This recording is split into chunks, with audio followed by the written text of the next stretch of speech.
All right, everybody. Election day in the United States is just a few days away, and I'm here to officially endorse nobody because you should not be trying to get political advice from a podcaster that you like. I'm just a guy who does business and I've made a little bit of money on the internet. That does not make me an expert in politics. However, today's episode is about politics, but not in the way you might expect. I am fascinated by the marketing machine that is underneath political campaigns. Regardless of which candidate you're going for, they're spending over $1 billion trying to persuade people to do a thing. That's how business works too. There's a marketing machine trying to convince people to push a button at the end of the day. And I wanted to understand the science, the tactics, and the persuasion techniques that the different campaigns have used over the years, the best stories about what's actually going on under the hood. And so I invited on a guy named Sasha Eisenberg. He studied this for a couple of decades now, and he wrote a book that I thought was really good called The Victory Lab. So I invited him on to come tell us some stories about how the marketing machines underneath political campaigns work. I think it's fascinating. Enjoy this episode. I feel like I can rule the world. I know I could be what I want to. I put my all in it like no days off. On the road, let's travel. And it seems like there's this thing where this whole industry that gets paid to help politicians get elected, I think it's something like $6 billion a year goes to this group of people whose job is to be, marketing machines for political purposes. And when something works, the incentive is to go tell the world how genius you are and how it was your tactic that was the thing that worked. And when it doesn't work, it's like, politician had no charisma, nothing we could do there, right? They need to deflect in order to survive. When you were writing your book, which is called The Victory Lab, how did you get around that bias? Like, how could you figure out, how open were these people in sharing what's actually working and not? And did you have to kind of like read between the lines to try to figure out where are they just sort of grabbing extra credit versus what actually happened? Yeah, it's one of the most difficult things reporting in this area. So, I was fortunate that I reported this book between election cycles. If you go in right now and you ask the Harris campaign or the Trump campaign or the super PACs working for them, show me exactly how you're testing your ads on online platforms.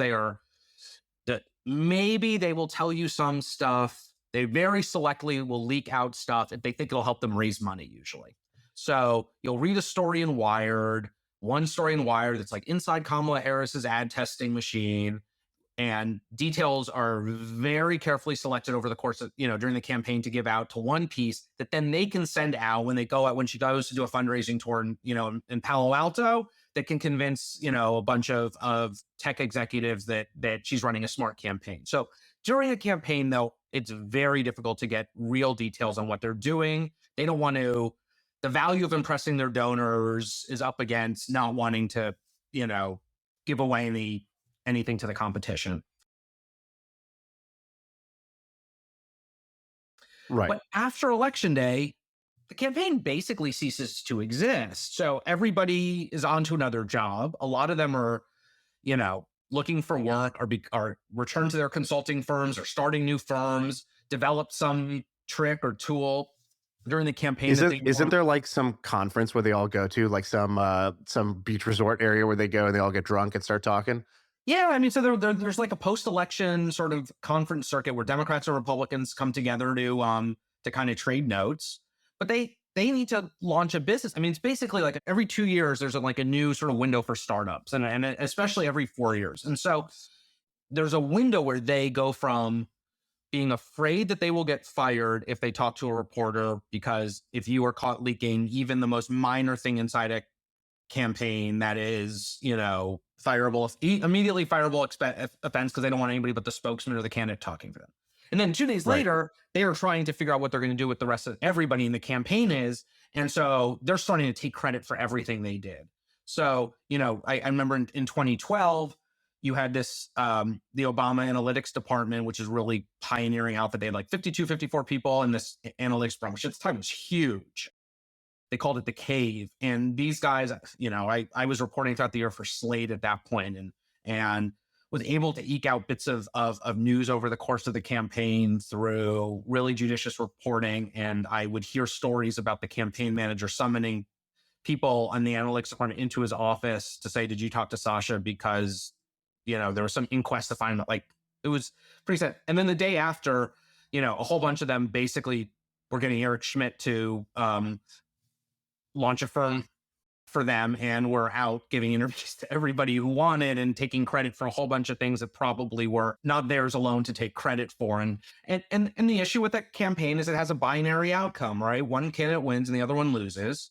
And no one thing ever shapes that outcome. Not traditional things like, whatever happens on Tuesday, it did not happen because one of the candidates chose the right vice presidential nominee or not. It did not happen just because Harris had a better debate performance than Trump. It did not happen just because turnout was up in Pennsylvania and down in Nevada. It was a confluence of dozens, hundreds of big and small things. And it's a storytelling exercise to see who can basically tell the most convincing story about why the election turned out the way it did. And there are political actors who want to tell that story, right? Like moderates in the Democratic Party, if Kamala Harris will win, will say because she took moderate positions on this and that.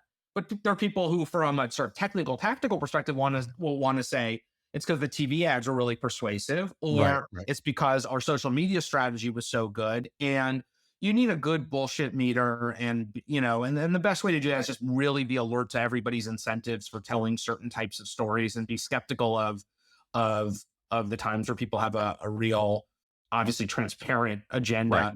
And I think from a reader's, viewer's perspective, be wary of any sort of monocausal explanation for anything in electoral politics. No one thing did anything, right? Right. And it's now I do think it's fascinating that when you're talking about the behavioral change aspect, one of the great things any entrepreneur could do is sort of learn from adjacencies. And so basically saying, hey, if we want to win in politics, we could do things that have worked in politics, but maybe there's things that have worked in the business world. Or, Cialdini wrote that book, about persuasion, not for politics at all, but you could use things like that. I mean, it's like the way you describe that kind of like, hey, voter history is public, here's yours, and here's your neighbors, and we'll be sending an update later. That's Elf on the Shelf, right? That's hey, the elf is watching and he's going to tell Santa if you've been naughty or nice. It's as simple as that. I don't need to explain the virtues and why you should be naughty or nice. It's just very simple. Somebody's watching, and I think that that's a very powerful thing. I also found it interesting because what we traditionally hear, if you just go turn on the news, you turn on CNN, you're going to hear a talking head explaining, they're going to be talking about certain stories, and they're going to bring on some expert pundit who's going to tell you about how this thing that the vice president said during the convention, how that has this huge ripple effect. But it's actually just the most recent thing that happened. Yeah. And one thing I found fascinating was the story that you wrote about Biden's 2020 campaign. And you talk in the article you wrote about they realized that they were flush with cash. They were going to have more funding than they were going to have more funding, not less funding than what they needed. And so I guess the campaign manager or somebody was, asked somebody on their team, they go, if you had an extra 10 million to spend to have the highest impact, where would you spend it? And there was this idea about misinformation and as Biden called it, the malarky factory. And I thought this was pretty fascinating. Can you talk a little bit about the malarky factory and specifically this idea of the harm index? If you remember that, I can kind of prompt you. It's what I found fascinating there. So, I think that in 2020, there was the campaign called it disinformation. But I think really to step back, like they were trying to understand this new viral media environment. So, if you go back just 8-10 years in politics, campaign operatives would track communication by you could get a record of all the TV ads that are bought by candidates. You could see all of them. There's services that will record and allow you to access them digitally. You could see all your opponents' campaign finance reports. So you have a pretty good sense of where they're getting money and how they're spending it. But you can have you could read the press coverage or see what's on the news. You had a pretty good idea of where voters were getting their information. What the internet had changed is now, like, basically anybody had the ability to launch a story, and some of these get called disinformation because they're transparently false. But for political operatives, the real thing was like stuff's moving that we don't know where it came from or where it's going, and what the motives of the people behind it are, right? Because it's not coming from our opponent. Like we know what our opponent's trying to accomplish. They have the same brain we do. But if this is like Macedonian teenagers who are trying to gain like online clicks for ad revenue, or this is a foreign intelligence service, or this is somebody like in their basement doing it for the laughs. Like we can't game out Right. like what they're thinking. Stories are going viral. Yes. It could have an impact, and we don't know who or why but who's behind it. Yeah. And so the initial impulse was you'd have all these sort of lessons from the old world kind of media consultants, like don't let an attack go unanswered, right? Always be on offense. And like, yeah, that makes sense if your opponent is attacking you on what you know is one of their big themes. But if like somebody in Saskatchewan is making something up about you to impress their friends, maybe you shouldn't respond, and maybe you can make the problem a whole lot worse by responding, right? You elevate it. You can end up engagement algorithms could end up helping spread it by you trying to fact check it. And so the Biden campaign's mentality was, let's shift from thinking about this as a supply side problem, which is thinking about individual bits of content that are coming out every day and deciding how and when to respond to them. And basically, as they said, playing whack-a-mole with like whatever the new thing that was trending that day. And let's think of this more as a demand side problem. The most of the stuff we probably don't need to respond to.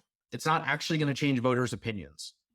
But the stuff that we do need to respond to, the campaign said, is the stuff that meets existing anxieties that voters have about Biden or about Harris or about certain issues.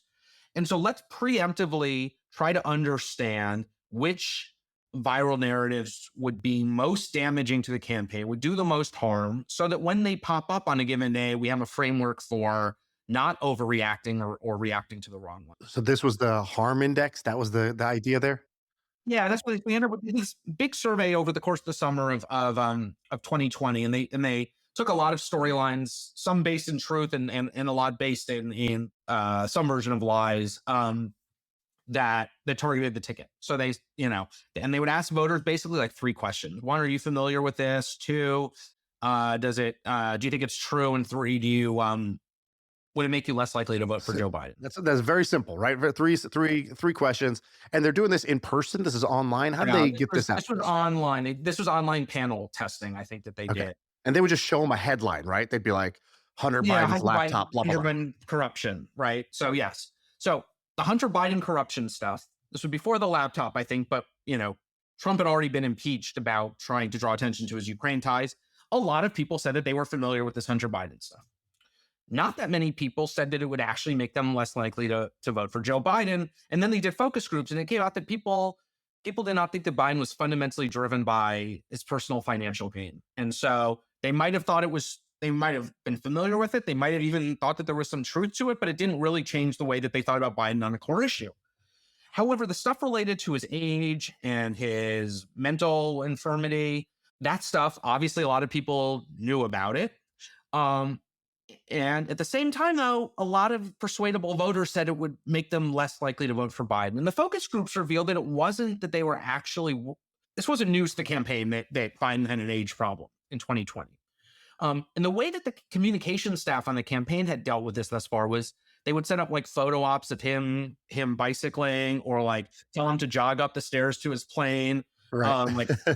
And what came back from the focus groups was like, this was all wrong. Voters were not worried about his physical well-being. They weren't concerned like that he wasn't going to get his steps in the White House. They saw him as a fundamentally weak political figure. I think a lot of this had to do with being defined as vice president. He was like, he won the primaries. He's never the main character of that race. And there were a lot of voters who said, basically, like, I kind of like the guy, but I don't really know what he cares about or what he wants to do or who he's going to listen to. And that manifested, it was about his political weakness, but it manifests itself in being susceptible to questions being raised about his physical condition and mental condition. And so what the way the campaign responded to those was, first they went out and they started buying ads in places where people who would be exposed to that type of content, persuadable voters who would be exposed to that type of content were. So there'd been this effort on the left for a while to boycott Fox News and Breitbart websites. The Biden campaign said, no, we're buying advertising there because we want to get next to the content that people are seeing. 2, they bought like search terms. So if you typed in, Biden and senile or something, you would probably get cookied and shown like a YouTube pre-roll ad. And they were things that if you were modeled as one of the persuadable voters who was sensitive on this age thing, you would get targeted, but you would not have any idea that it was about his age. The most successful ad that they tested to these people was 15 seconds of Biden to camera, just talking about like, I grew up in Strand and I have middle-class values, and that's why I want to, you know, cut taxes on middle-class people and raise them on the rich or something, like really banal, because all the research suggested that these people just wanted to hear him in his own voice saying what he cared about and what he would do. That's the people who could be turned off by the attack by claims that he was senile, just wanted to hear that like he could articulate his basic worldview. Right. In a firm voice, direct to camera, not edited. Like, you know, and they were suspicious of things that looked too glossy or too slick. And so there was a sort of push away from kind of the traditional aesthetics of political advertising, right? Like a lot of like, here's a headline and here's a thing and here's a cut and here's some like, here's a whoosh and here's some stock footage of farmers, you know, eating ice cream. And like, no, it's like really something that very clearly looked unedited. Because the people who were sort of open to this were ones who were sort of innately suspicious of political communication. Right. And so this idea of they took the stories and they're like, you got the Sleepy Joe stories, you got the Creepy Joe stories, you got the Hunter Biden stories, tested on people, figure out 3 questions. Have you heard about this? Do you think it's true? And is this gonna like, you know, make you less likely to vote for Biden? Super simple. And then basically figuring out what is the counter programming message. At first they thought, hey, show them on a bike. That counters the Sleepy Joe message. I think they had this score where on the x-axis it was like number of people who are aware of it. On the y-axis, it's like how much it's going to impact their vote. So they could just have a board that showed all the issues as like, oh, a lot of people are aware about this Hunter Biden thing, but it's not affecting the vote. Low harm score, a 25 harm score. And then I skipped that part, Shaan, because like I think the first rule of podcasting is describe charts. People love that in podcasts. So the x-axis was the reach. So it's harm index. The x-axis was the reach, right? How many people had heard about it? Right. And the y-axis was what the influence. Effect. Yeah. You know, impact. And so, you know, and basically the campaign's thinking tactically on this was, if it's in the bottom, if it's on the left of this thing, we don't need to worry about it. If it has high impact but low reach, let's keep an eye on it, because if it spreads, if it makes the jump out of like some corner of 4chan to you know, mass media or, you know, getting to normal people on Facebook, then we will have a problem. So let's be prepared. And then the stuff in the upper right-hand corner, it's reaching the voters we care about, and it'll change their opinions. Like that's where we need to act. Right. What about Trump? So you wrote that book in 2012, I think, 2011, 2012 time. Yeah. So then this guy who is, you know, this TV personality, comes from the business world, not a politician at all, runs this campaign. I think he even has admitted that like it wasn't like he didn't think he was going to win initially, and therefore he's talked about like, I didn't really have a plan because like, you know, nobody thought we would win. We just thought we were doing our best, and then when we won, I had to figure out the plan on day one. What do you, when you look at that, what do you see? Do you see this kind of like master marketer? Do you just see this anomaly? Did he use the normal playbook? Did he throw out the normal playbook? What did Trump do? So Trump in 2016, what he did in the conventional sense was the big shift was he went from a TV dominated campaign for paid advertising. He obviously dominated TV almost every day of the year in terms of free media coverage, but his budget, which is much smaller than Hillary Clinton's, was typically there's a lopsided indifference between TV spending and digital spending, and also by direct mail and some of the non-digital tools. And Trump, I think he had like half the money Clinton did. He spent half the money, which is like unheard of. The only place where you might see that these days is like a city council candidate in a place where it's too expensive to buy television and all they can do is you know, spend $40,000 on Facebook ads, right? You never see high level campaigns of any size that are at parity of those two. And the reason Trump was ready to spend money online starting in real ways, starting in the spring of 2016, was that Jared Kushner came to him and convinced him that Trump doesn't like spending money. And he's, hates He claims. also doesn't use a computer. Yes. So this is kind of amazing. Like, did you see this clip that's going viral right now of him sitting there watching Kamala's speech? Have you seen this clip? No, I haven't. Yeah. So it's from some, I think there's like a documentary, I guess. There's like a clip from it. And so it's called The Art of the Surge. I'm not sure if it's out. Yeah. Okay, yeah. And so he's sitting next to this blonde woman. I don't know who she is. And he's literally like orating his tweets. So he sees Kamala say something on TV, and then he goes, no way we're going to let that happen! Exclamation point. Not on my watch. Yeah. Send. And then she's typing and she says, and he just does like 16 of those in like this like clip. Because people never knew, like, wait, this guy doesn't use a computer. Is he even behind his social? And they showed him doing that, which is hilarious. So at that point, he'd had a Twitter account for 5 years, and he understood that to be a big part of his celebrity and ability to drive traditional news coverage. But spending real money on Facebook ads, not just on, self-made content and hoping it spreads organically, that came because Jared Kushner came to him and convinced him that instead of all the other things in the campaign where consultants are begging you to spend money and it goes out the door, that you could make this a revenue center for fundraising. So you typically TV ads, you pay the money to try to change people's opinion and you hope you get votes afterwards. If you buy ads, you target them well and you have people who want to give you money, you can obviously, this is why charities do online fundraising and stuff. And so Trump started spending real money on Facebook because he was seeing a return on it, and that resonated to him. It was the economic motive fundamentally more than it was a part of a political strategy. And what he ended up doing, by the combination of his organic ability to draw attention online in ways that traditional politicians couldn't, and the fact that they were amplifying and catalyzing it through what ended up being eventually some real paid spending, mostly on Facebook advertising, but also a little bit on other platforms. He was able to create a community online that was, really deep and meaningful, and to the people who were part of it. And, I think that we thought at the time, the idea was that Obama was the great digital era politician because he had developed the best and biggest lists.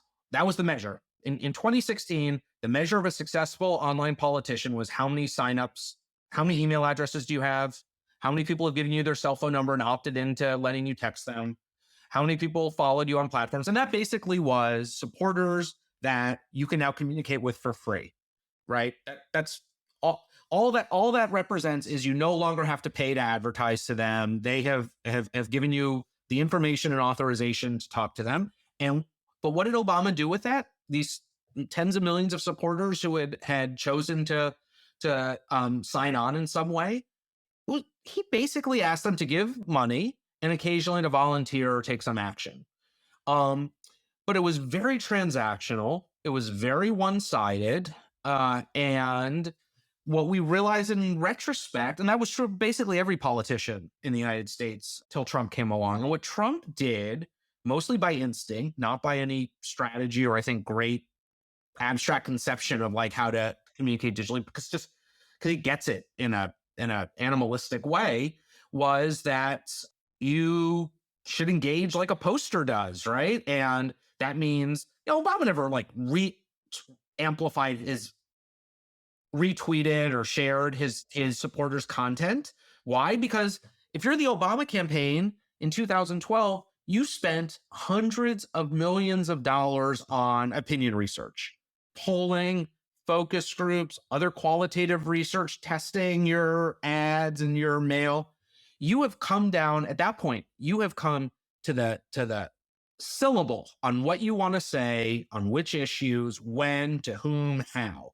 And the whole campaign is this command and control exercise to make sure that you are saying the exact right thing at the exact same time, at the right time to all the right people. So the idea that you would take your most enthusiastic supporter who's tweeting at you all day and just like share it with your followers is so antithetical to the way that political professionals think about the best way to communicate. And Trump does it because he does it impulsively. Haha, that's funny. Let's share it, right? And what he did was he created a community of people who were invested, who felt like they were part of the campaign. And they ended up, the whole meme culture around him, the online MAGA community is I think a far more satisfying place for its members to reside online, because they get all this reinforcement from like-minded people that Obama or Hillary Clinton or Joe Biden never gave, even if they collected a lot of names of people who ended up giving them money online. Right. And right. that is a gift that I have not seen. We've seen politicians get some part of that for some period of time. Bernie Sanders had some of that, whatever else. But there's, still the idea you have to relinquish a certain amount of control over your communications, and there are very few politicians who are willing to do that. That is fascinating to me. I did not know the story there of Kushner coming in and basically like changing the frame from we spend money to try to buy votes versus we spend money to rake in more money. And then that $1 becomes $2, that 2 becomes 3, and 3 becomes 4, that we can just continue to fundraise this way. And ultimately, if somebody's giving you their money, they're probably also going to give you their vote, right? So it's not like you're only doing one versus the other. Campaigns have always had a very clear divide, both in terms of like the org chart within the headquarters, in terms of the budget, and in terms of what you say and where. And some of it's because of regulations around political spending, but like fundraising communication is a very different beast inside a campaign than persuasion or get out the vote communication. Right. And totally different offices in the campaign. But like what Trump, I think, sort of just naturally found out was, if you're spending a lot of money prospecting on Facebook, telling people why you're great, some of that will go to people who will end up chipping in $10 and signing up for a recurring payment, right? Some of it will go in front of people whose opinions you are helping to shape. Some of it will go help turn people who already support you into volunteers by getting them. And that campaigns did not typically think that. They thought of it as we have our fundraising targets, we have who almost by definition are not your persuasion targets, because your persuasion targets are people whose minds aren't made up, and your fundraising targets are people who already support you and you're trying to get them to give more. Yes. Okay, so I like that. And it seems like, Trump is this kind of blend of celebrity. He's like an influencer brand, right? In the same way that, Kylie Jenner can sell, makeup better than a makeup brand that doesn't have an influencer, or that, George Clooney can sell alcohol, or, Ryan Reynolds can go sell cell phone service through Mint Mobile. It seems like the ads using Trump worked. And it sounds like you've also kind of pointed out that he created a bit of a community, whereas like, I can't even really tell you what is Kamala. Like I could tell you Trump's community, which is the MAGA movement. I kind of know who they are, what they look like, what they stand for, and what they're all about. I don't even know what the name of the community would be for Kamala. Like it would only be people who hate Trump, I think, is the only answer. There was a little bit of, they call themselves the K-Hive, of like a little cluster of Kamala supporters. But that campaign did not last long for a reason, which is I don't think that there was a particularly broad-based enthusiasm for her. Never met a lot of K-Hivers. And she has been at some disadvantage, and there have been advantages to starting a campaign in July, but a lot of disadvantages. And a lot of it is that, online audience takes a long time to build. And, I think that I think there'll be an interesting conversation to have after the selection as to whether she will have had the shortest presidential campaign in modern American history by far, right? I mean, the general tendency has been towards these 2-year campaigns, and she's going to have a 4-month campaign. Well, she's done a couple of things well, right? She raised a lot of money very quickly. She's outraised Trump. She's also, her TikTok, when she started, she, picked a medium, and it seems like they were picking alternative mediums. So, Trump has done a lot of podcasts. She's done a couple, but podcast seems to be a bigger part of the equation this time. She went super viral on TikTok right away, and they had a bunch of songs and little earworms like JD Vance's I'm a Never Trump Guy song. That was great. They've done a bunch of things like that. When he said the thing about eating the dogs, eating the cats, within minutes it's viral on TikTok as a song that somebody remixed. And so I think they've done a lot of interesting things there. Does any of that stand out to you? Do you have opinions on any of that? I'm curious how you look at that. I think one other thing that they did, which is pretty novel, is that they have gotten into the like clipping and amplifying little bits of every crazy little thing that Trump says.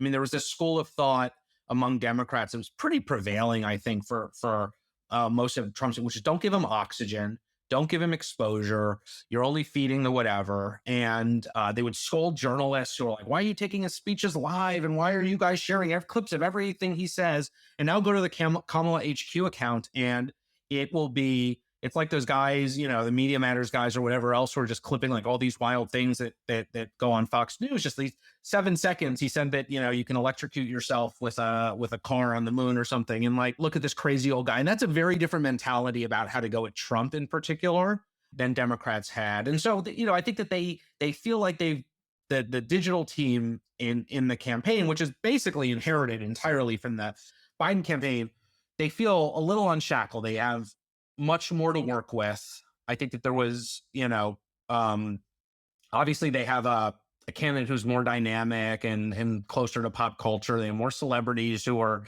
eager to be associated with the campaign.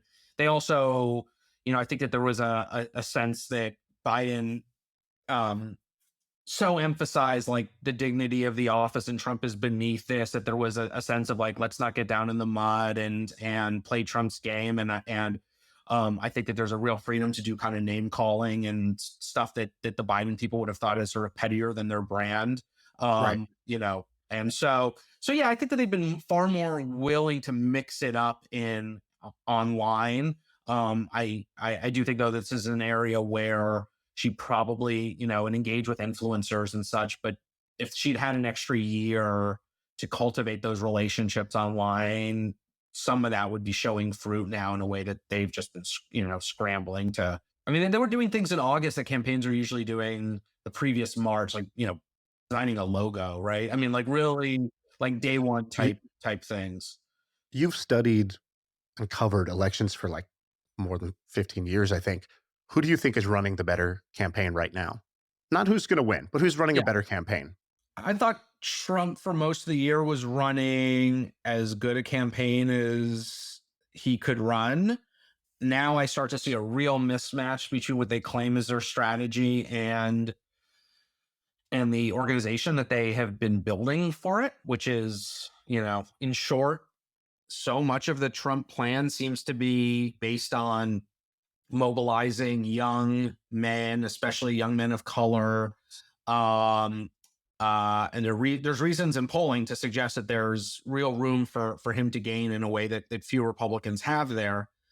But you know, that's this job of basically going to people who are not voters and turning them into voters. And all the research I've written about suggests that, you know, the best way to do that is high quality face-to-face interactions from a volunteer, between a volunteer from a voters community and them, to have these sort of socially meaningful interactions and give them really practical advice, like, you know, where's your polling place and all of that stuff. And the campaign has made a decision to effectively outsource a lot of that, you know, what people call ground game or field organization, but the real boots on the ground part of campaigning to America PAC, which is the Elon Musk funded super PAC. And typically the division of labor on campaigns has been that sort of nuts and bolts, labor intensive work that does not scale up easily, right? You know, going from 100 people in West Philadelphia knocking on doors to 200 people knocking on doors in West Philadelphia takes twice as much work and capital. Going from 100 ads on TV in Pennsylvania to the same ads running twice as often takes basically no more effort. And so the way that there's been this big question for about 15 years about how do you divide responsibilities between campaigns and the super PACs outside. Different sets of rules, different advantages for each of them. And typically the way it's broken down is that campaigns and the party committees will do that labor intensive work that doesn't scale up. And the money on the outside will basically buy ads, mostly TV, some digital, that amplify the message because they can't coordinate with one another directly. The Trump people have blown up that model. And they're now trusting this outside group that Musk runs to do this door knocking thing. And what is he doing? Because I actually haven't followed it fully. I saw he's going Mr. Beast. He's giving away $1 million a day. I don't even understand what that is. Can you explain that? What is Elon doing? So he's paying people to get their friends to sign petitions. So you can get like in a $47 bounty or something if you can get your friend to sign a petition that says like, I believe in the First and Second Amendment. and give your information. And what is that? Why that? I can come up with a few theories of what they could do with that information, but it seems like a pretty roundabout way to get information that's already available. Like there's already a database of every voter in the state. And if I wanted to know people in Pennsylvania who care about, you know, who are conservative or, you know, or MAGA and own a gun, like that's a combination of publicly available or buyable information. I shouldn't have to pay people to go collect it from their neighbors. And so it seems like a tactic you would use that's far better if you're trying to have a long-term movement organization building thing, which doesn't, I haven't seen any indication that that Elon Musk is trying to build a generational movement here. It does not seem like a particularly effective way to get people to vote for the first time or the second time in their lives. So that's one big part of what they're doing. Then they're doing just a lot of basically hiring day laborers to go knock on doors. And there's been a bunch of reporting. Wired's had some good reporting.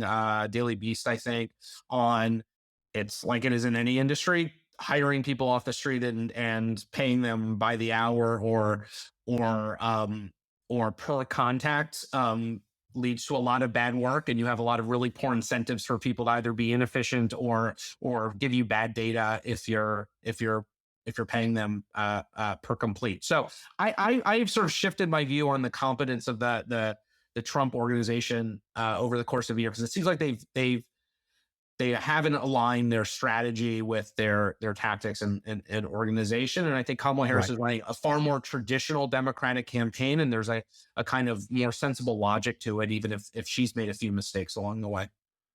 It sounded like the thing Elon's doing, he's trying to sign. You can't pay people to vote. That's illegal. So it's kind of like, I'll pay you to sign the petition. And the petition says something that sounds very like agreeable. Like I support free speech. Yeah. Who doesn't? Right. Like that sounds pretty reasonable, but like, it seems like there must be some 3D chess going on that I don't fully understand, which is what do you do after that? What's the point of that? Yeah. I mean, if you use that information and then you have a really good operation to call those people, maybe target them with digital advertising, call them and knock on their door and say, I know you're a First and Second Amendment voter, and you signed a petition devoting yourself to the cause. Now do this and this. Like, there's actually a reason to think that works. But that's just then one step. That's just the first step in a 3 or 4 step process. And you need to be really good and targeted at the next few steps, because, one real difference that's important, I think, for your audience, keep in mind when you learning from adjacent fields is great and important. A lot of the breakthroughs I've written about have come from people in politics looking to business or elsewhere.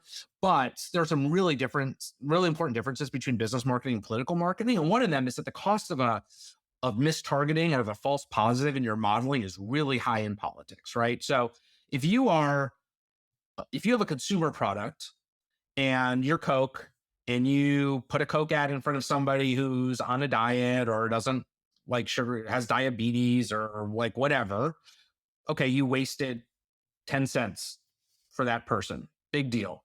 If you are the Trump campaign and you send a door knocker to do a get out the vote reminder to somebody who is, your data tells you should be a Trump supporter, but they're not, or there's one Trump supporter in that house, but you remind 3 other people, the 3 women living with that one Trump supporter, that it's election day on Tuesday too, and it makes them more likely to vote. Or your person's just kind of inefficient, like lazy, and they knock on the wrong door in the apartment complex, and they end up going to the Harris supporter and reminding them. You haven't just wasted that interaction, you've created a vote for your opponent. There is nothing, the only thing like that in the marketing world where there's that cost to misidentifying your targets is maybe an insurance or credit cards, where if a company thinks that they can extend you a $10,000 credit limit and you're not good for it, they made a big mistake, right? If an insurer decides that you're should be a $500 premium, and it turns out that you cost them a lot more, they've really screwed up. But most consumer marketing, like, there's not a huge downside to getting your message in front of the wrong people. But politics, there is. And I think that's the big mistake that a lot of people, and perhaps Elon or the people around him, make, is they move from business to politics. They say, let's just throw resources at it. When I needed to build, create interest in Tesla, I just bombarded all these people with digital advertising about Tesla, or offered them all a free test drive into, a cocktail at our cool showrooms. Like that probably works to start building interest in Tesla. It's a terrible way to try to turn out voters for your candidate. And when you've been looking into a space like this, like how disillusioned do you get? And really, I guess the question is, you've now studied multiple election cycles. You've talked to the teams behind this, and then the different subsections of this industry. What's like, when I clean my house and I move the couch, and I'm like, oh my god, there's 10 years of my kids' snacks under here. Like, what's the thing where you're like, I wish I didn't see that. I wish I didn't know that. What is the ugliest part of this that really has you saw or turns you off? I mean, I think the disinformation stuff is I generally was encouraged in the early years of writing about this because the people who are at the cutting edge of using this data and experiments were generally in the business of trying to get more people to vote or giving voters information that was more relevant to them. And that struck me as like democracy was improving because of technology and innovation. If I used campaigns have a lot of data about individual voters, that doesn't really scare me. A lot of people have a lot of data about voters, and they're usually, instead of giving you some vague thing about, morning in America, if I think that you're likely to care a lot about cancer research, and I give you a more targeted message about what my campaign would do for cancer research, like I think that that's generally good for the country. What has changed is I think you have so many people who have the ability to reach large numbers of voters now who are just not constrained by a lot of the expectations about honesty and can't be held accountable for what they say. And I think that is scary to me. What's going on now? Because AI has now made it easy to do deepfake audio. I can make Donald Trump say anything for 30 cents on my computer right now. I can make a video that shows something that I want happening. I could have if phone banking works, why can't I just spin up an army of AI phone agents to just call everybody? What have you seen as the new tools? And has that happened this cycle, or you think it's next cycle? Relatively, maybe less the cycle than I would have thought if we'd had this conversation a year ago. I think that campaigns, this is a place, there were some campaigns that wanted to be first because they realized they'd get a lot of attention and wanted that. But I think most campaigns are afraid of the backlash of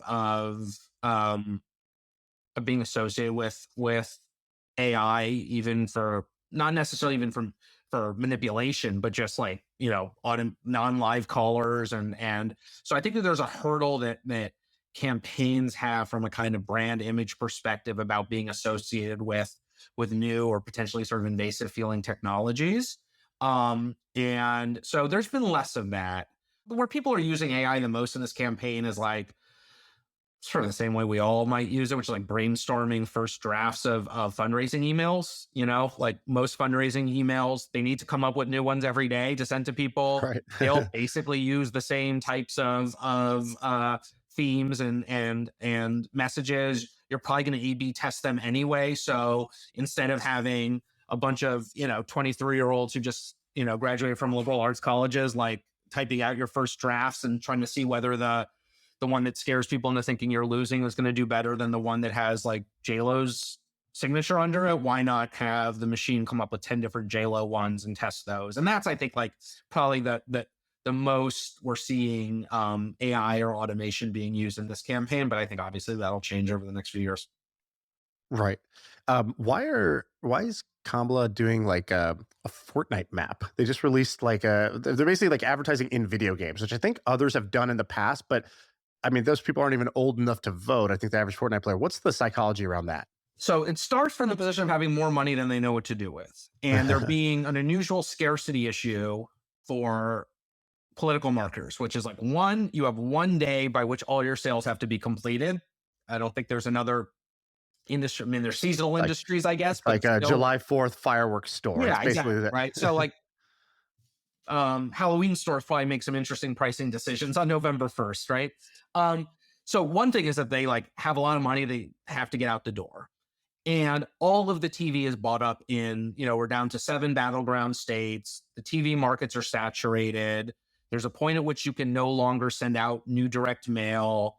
If you wanted to get more volunteers knocking on doors, you probably had to start building offices and having staff to train them months ago. And so at the end of the campaign, you start to see the end of this, right before election day, you start to see campaigns making decisions that are driven less by overall efficiency and more by basically where can we very quickly park some money. And I think that's when you start to see like sound trucks and stuff like that, because there's just nowhere else to put it. So some people have called this election the sort of the podcast election, because you have podcasts have become this huge medium. You have unedited, unfiltered conversations. Kind of one of the only ways you can actually see what a candidate is really like. I was joking with my buddy. I said, I think going on Theo Von's podcast should be a new federal standard for presidents. I just need to know if my president's a good hang or not. Yeah. And Theo Von might be the only guy who could save us there. Trump did Rogan. JD Vance just did a 3-hour thing with Rogan, and famously Kamala and Rogan said, hey, you can come out to Austin and let's do 2-3 hours unedited in my studio. She said no. There's 2 reactions to that. One was, wow, what a dropped ball. You could have got in front of 30 million people in a like super meaningful way. Another was, how dare you, Joe? She's the vice president and there's a few days left before the election. How dare you have demands? You should be crawling to her to do this. And other people would say, you're not going to convince anybody who listens to Rogan to vote for you for Kamala anyways. What do you think about the role of podcasts? And was it a mistake for Kamala to not go on Rogan?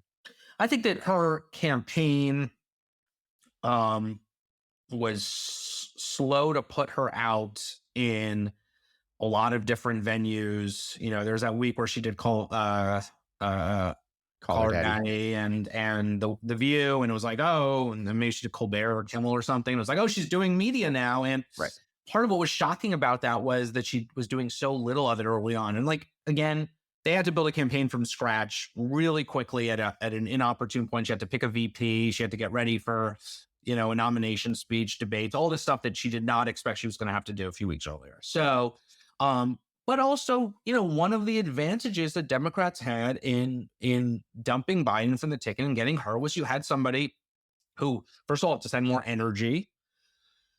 In theory, she can work a full day and do a bunch of things that Biden isn't expected to do. The other thing is she's more dynamic and she's, more in tune with pop culture. And I think there was some sense that, wow, Democrats are going to go from somebody who does 3 rallies a week and his staff is afraid to put in, on Face the Nation, not even Theo Von, to somebody who can do 5 events a day and interviews nonstop, and she's charismatic and telegenic and all these things. And that never really came to fruition. And I don't know how much this, I think, might be one of the things we start to learn after the election when some journalists or book authors get a little access into what they were thinking. I think one of the questions is how much of that was just that they didn't have the time to do as much of it. And that could be sensible to me.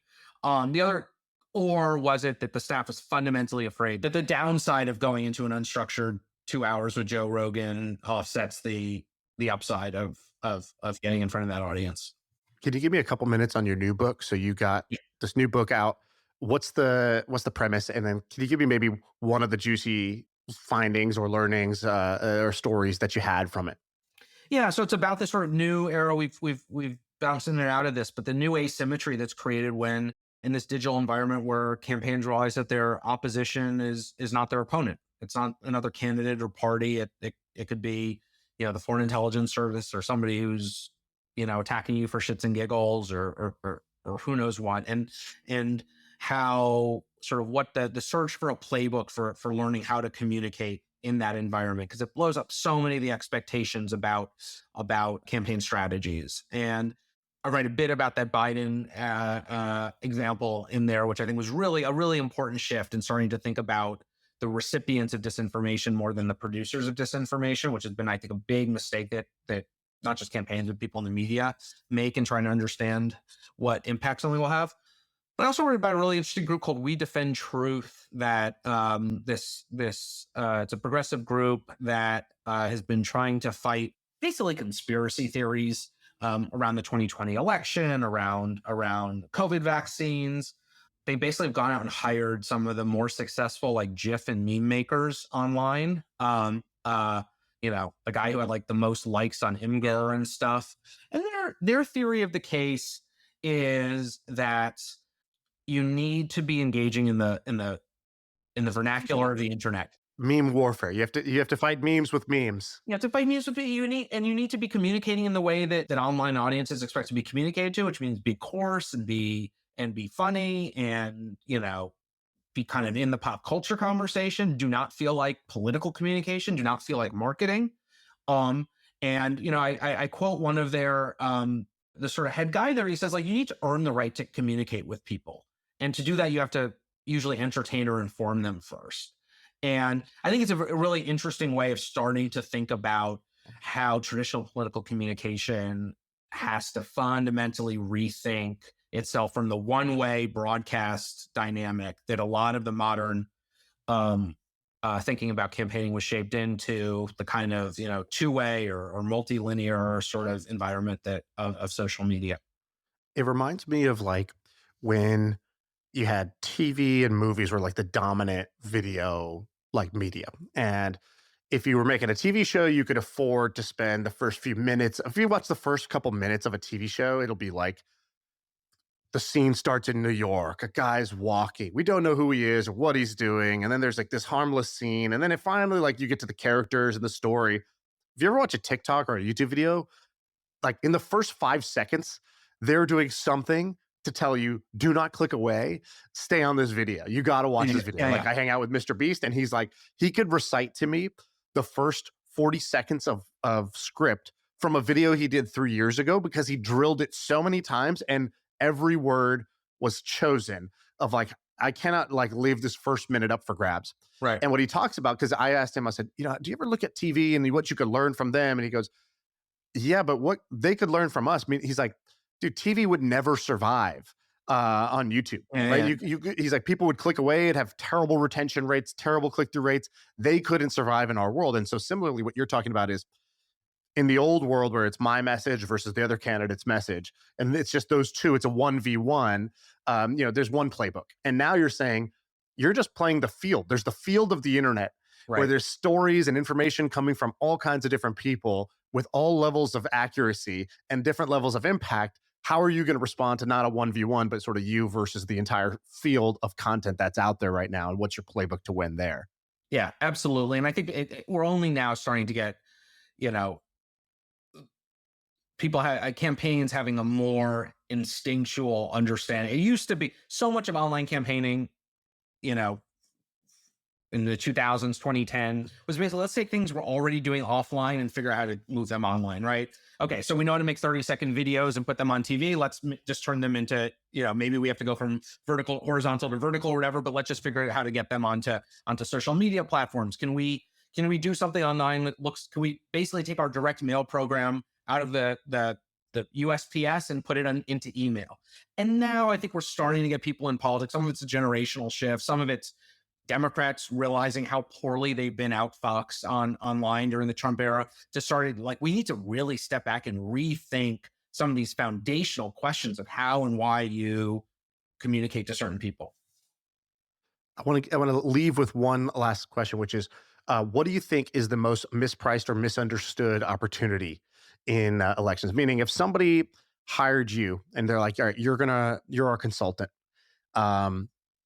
and you got to give them input to do something that maybe they're not already doing, or maybe they're doing but not enough of, where would you place a bet that you think has sort of more upside than people are currently, you know, taking advantage of? So less, maybe not economic upside, but sort of political entrepreneurial upside would be in communicating with the voters outside of election cycles.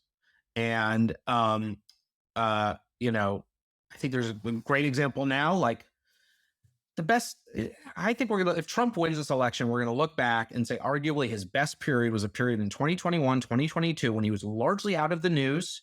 Republicans were distancing themselves. The media wasn't covering him. Democrats had hoped he was gone and stopped attacking him.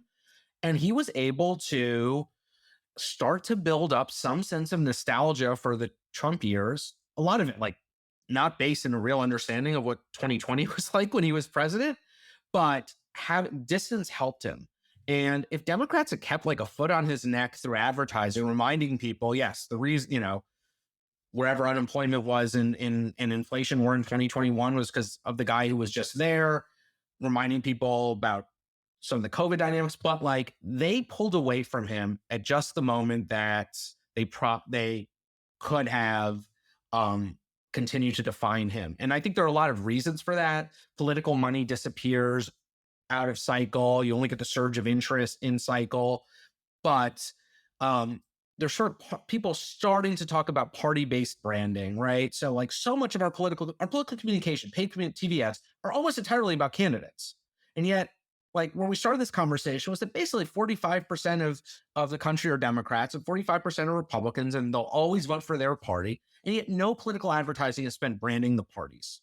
And I think there are advantages to doing that in a counter-cyclical way when people are not being bombarded by tons of TV ads, but be reminding people the Republican Party stands for this and this.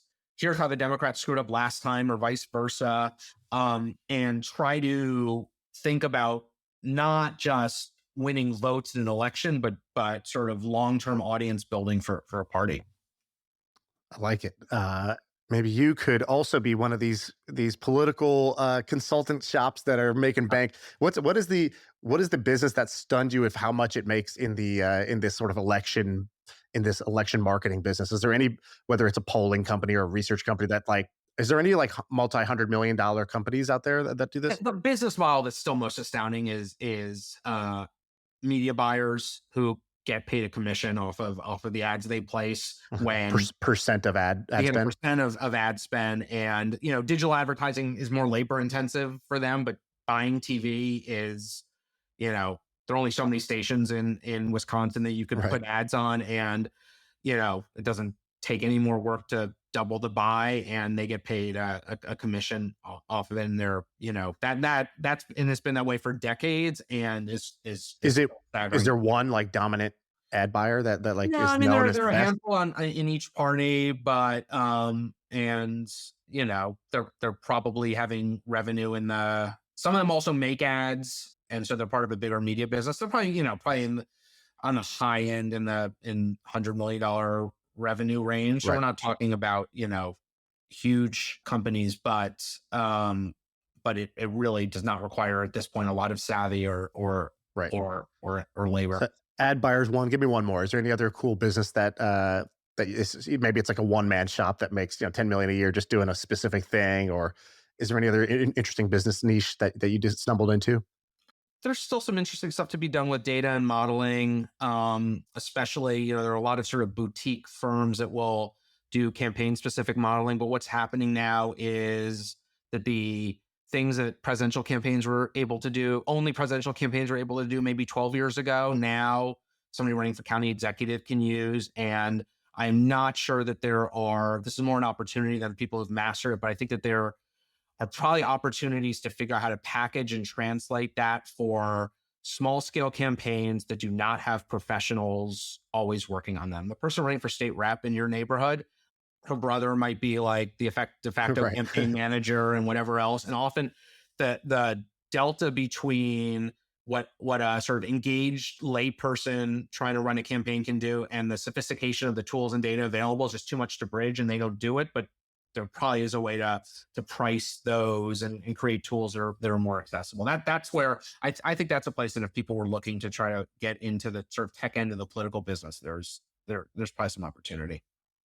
Very cool. Sasha, I appreciate you coming on and giving us extra time, man. This is fascinating. Thank you so much. Where should people find you? Send them to your book. Tell them what they need to know. Yeah, my new book's called The Lie Detectives: In Search of a Playbook for Winning Elections in the Disinformation Age. And I have a website, Sasha Eisenberg. So it's my first name and last name.com. You can find all my books there. My first one was about the global sushi business, which may be of interest to you too. So It's been really fun. I love talking about politics from an angle that's different than what people are saying on CNN on any given day. So thank you. All right. Thanks so much, man. That was great. See you, Jay. I feel like I can rule the world. I know I could be what I want to. I put my all in it like no days off. On the road, let's travel, never looking back.